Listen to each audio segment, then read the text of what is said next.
Hello, dear one. My name is Nanaya from Love and Freedom Life Strategies.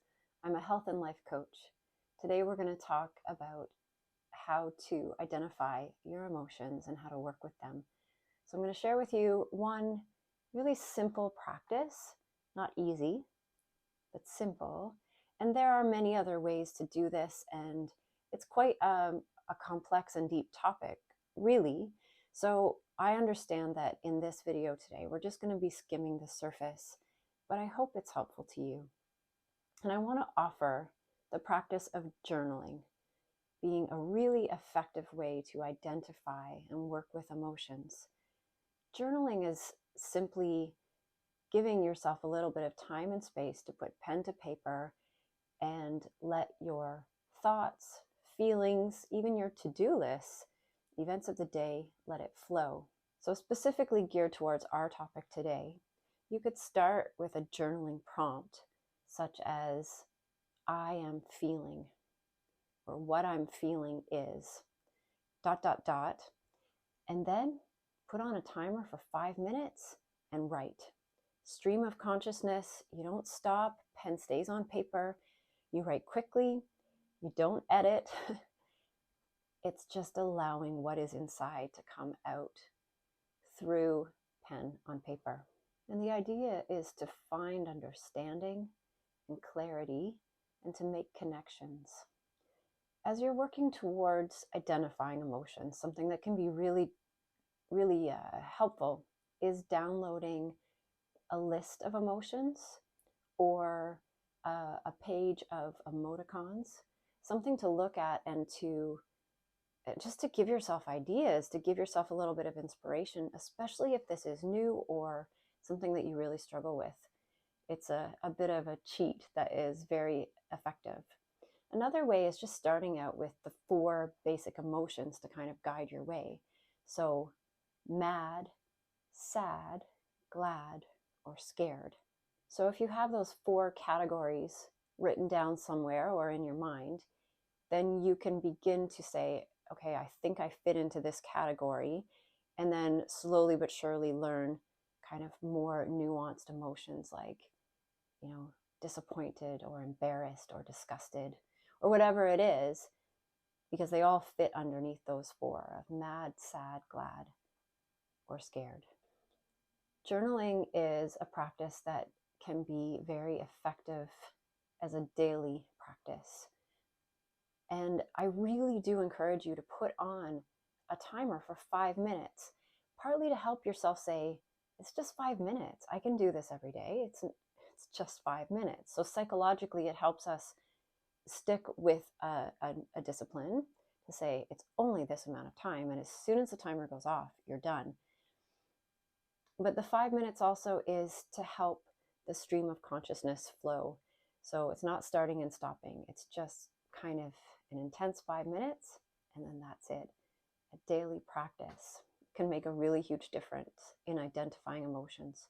So once you've identified what it is that you're feeling, the next question to ask is why? What was going on for me that produced this kind of emotion, that brought up this feeling?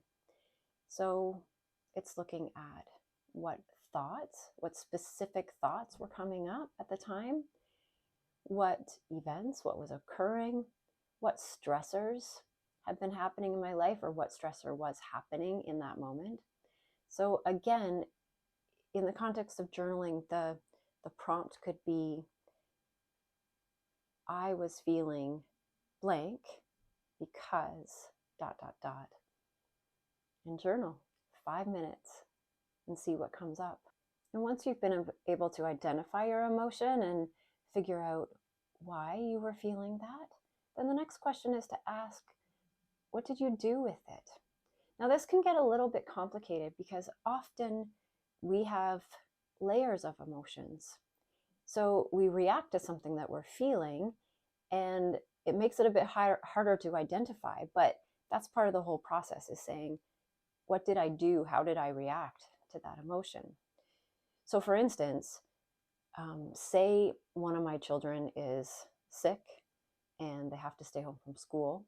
So I am feeling irritated or annoyed because my whole schedule is messed up. I have to cancel some plans. I'm not able to get the work done that I want to. So I'm annoyed, but then on top of it, I layer embarrassment or a feeling of guilt because I'm annoyed and irritated at my kid for being sick. Another example of this is that for many of us, we weren't allowed to feel certain emotions in the home that we grew up in. So say you grew up in a home where anger was not allowed.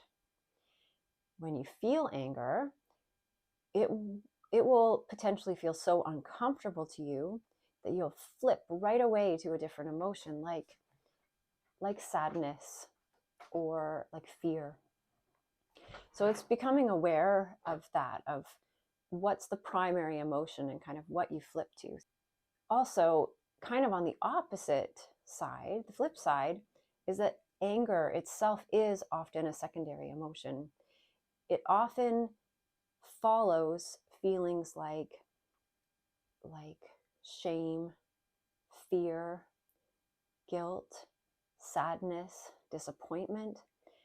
All of these are very painful. They can be very painful to feel, and they can feel very vulnerable. Anger, on the other hand, can make us feel powerful. It can even give us energy for action. So, say I'm feeling shame and it's so painful and uncomfortable and I feel so vulnerable that I flip over to anger. Because of course, we'd rather feel powerful. We'd rather feel that energy. So again, it's building awareness to say, I'm really angry right now, but what's underneath that? What's the primary emotion? What's really going on for me? And once we've identified our emotions, we've been able to figure out what's going on for us, and really what is the primary emotion, how we're reacting to it, then we have more choice. All of this just gives us so much information, and that information opens up our options. And more options, it's almost always a good thing. We feel a bit more in control. With more information, we can feel a greater sense of power, empowerment, and peace. And this is a wonderful thing. So I wish this for you. I hope this has been helpful. Try this practice of journaling. Just 5 minutes. Don't do it any longer. I mean, unless you have all sorts of time on your hands. But stick to the 5 minutes and let the brain-hand connection do the work for you. Thank you for being with me today. Share your insights in the comments below, and let's continue to practice together with great appreciation. I wish you peace.